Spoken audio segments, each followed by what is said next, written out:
اللہ تعالیٰ سے محبت کرنے والوں کا شوق ملاقات دیکھتے ہیں۔ طور کی وادی میں دیکھیے، عجیب معاملہ ہے۔ اللہ تعالیٰ نے بلایا تو قوم کے ساتھ تھا، لیکن سیدنا موسیٰ علیہ السلام جلدی آ گئے۔ اللہ تعالیٰ نے پوچھا ہے، وَمَا أَعْجَلَكَ عَنْ قَوْمِكَ يَا مُوسَىٰ، اے موسیٰ تجھے اپنی قوم سے غافل کر کے کون سی چیز جلدی لے آئی؟ انہوں نے کہا وہ لوگ بھی میرے پیچھے ہی ہیں۔ وَأَجِلْتُ إِلَيْكَ رَبِّ لِتَرْضَىٰ، ارے میرے رب تیری طرف جلدی اس لیے کی ہے کہ تو راضی ہو جائے۔ شوق ملاقات ہے، اسی شوق میں تیز رفتاری سے طور پر پہنچ گئے تاکہ اللہ تعالیٰ راضی ہو جائے۔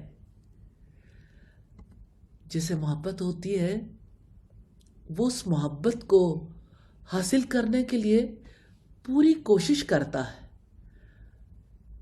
اللہ تعالیٰ کی محبت کی لذت اور چاشنی پیدا کرنے والے کچھ اعمال ہیں۔ ان میں سے بہت بڑا عمل قرآن مجید کی تدبر و تفکر سے، فہم و ادراک کے ارادے سے تلاوت کرنا بھی ہے۔ جیسا کہ رب العزت کا ارشاد ہے، افلا یتدبرون القرآن، کیا وہ قرآن میں غور و فکر نہیں کرتے؟ ام علی قلوب اقفالها، یا ان کے دلوں پر کچھ تالے پڑے ہوئے ہیں۔ اور اللہ تعالیٰ نے کتاب نازل کی تو کیسے غور و فکر کی طرف توجہ دلائی ہے۔ کتاب انزلناہ الیک مبارک، یہ ایک کتاب ہے ہم نے اسے آپ کی طرف نازل کیا ہے، بہت بابرکت، لیدبروا آیاتہ، تاکہ وہ اس کی آیات میں غور و فکر کریں، ولیتذکر اولو الالباب، اور تاکہ عقل والے نصیحت حاصل کریں۔ قرآن مجید کے نازل ہونے کا بنیادی مقصد یہی ہے کہ بندے کا دل اللہ کی کتاب میں لگا رہے، تاکہ جو آیات وہ تلاوت کرے وہ جان لے کہ ان کا مقصد کیا ہے، تاکہ اس کو یہ فکر لاحق رہے کہ ان آیات کے نزول کا مقصد کیا ہے۔ تو امید اور رجا کا مسئلہ ہو یا توبہ استغفار کا، بندہ مومن قرآن کریم کو عملی جامہ پہنانے کی کوشش کرتا۔ سیدنا حذیفہ سے روایت ہے، وہ بیان کرتے ہیں، ایک رات میں نے نبی کریم صلی اللہ علیہ وسلم کے ساتھ قیام اللیل کیا۔ آپ نے سورہ البقرہ کی تلاوت شروع کی، میں سمجھ رہا تھا شاید 100 آیات پوری کر کے رکوع فرمائیں گے، آپ پڑھتے رہے، 100 آیات پوری ہو گئی، پھر میں نے خیال کیا آپ سورہ البقرہ ختم کر لینے کے بعد ہی رکوع فرمائیں گے۔ سورہ البقرہ ختم ہو گئی، آپ پڑھتے رہے، اور آپ سورہ النساء پڑھنے لگے، اس کے ختم ہو جانے کے بعد سورہ آل عمران پڑھنا شروع کر دی۔ آپ خوش الحانی کے ساتھ آرام سے ٹھہر ٹھہر کر ترتیل کے انداز میں تلاوت فرما رہے تھے۔ جب کسی ایسی آیت سے گزر ہوتا جہاں اللہ کی تسبیح و تقدیس کا بیان ہو تو آپ اللہ تعالیٰ کی پاکی بیان کرتے۔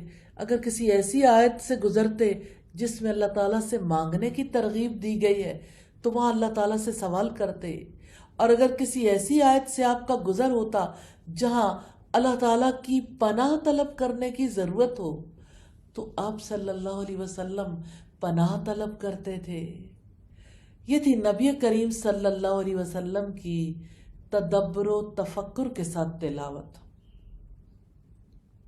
سیدنا ابن عباس سے روایت ہے، نبی کریم صلی اللہ علیہ وسلم جب سبح اسم ربک الاعلی یعنی سورہ الاعلی کی تلاوت شروع کرتے تو سبحان ربی الاعلی کہتے، یعنی اللہ کی تسبیح اور تقدیس بیان کرتے۔ تو کیونکہ یہاں اللہ کی تقدیس بیان کرنے کا حکم ہے، اس لیے کہا جا سکتا ہے کہ قرآن مجید کی تدبر و تفکر کے ساتھ تلاوت سے بڑھ کر کوئی چیز ایسی نہیں جو اللہ تعالیٰ کی محبت کے حصول کا ذریعہ بنے. تو اللہ تعالیٰ کی کتاب کی تلاوت اللہ تعالیٰ کی محبت کو، اس کے شوق کو، اس سے رغبت کو، اس سے خوف کو، اس سے امید باندھنے کو، اس سے رجوع اور انابت، اس پر توکل اور اعتماد، اس سے راضی ہونے کو بڑھاتی ہے. تو اللہ تعالیٰ سے دعا ہے ہمیں اپنی محبت نصیب کر دے. اللہ تعالیٰ سے دعا ہے کہ ہمیں اپنی ایسی محبت نصیب کر دے جس کی وجہ سے ہمارے اور ہمارے گناہوں کے درمیان مشرق و مغرب کا بعد پیدا ہو جائے. تو قرآن مجید تدبر چاہتا ہے، تفکر چاہتا ہے. یہ دل کی اصلاح کی بنیاد ہے. اللہ تعالیٰ سے دعا ہے ہمیں تدبر و تفکر کی دولت نصیب کرے اور ہم سے راضی ہو جائے، اور اللہ تعالیٰ ہمیں اپنی محبت نصیب فرما دے. آمین ثم آمین.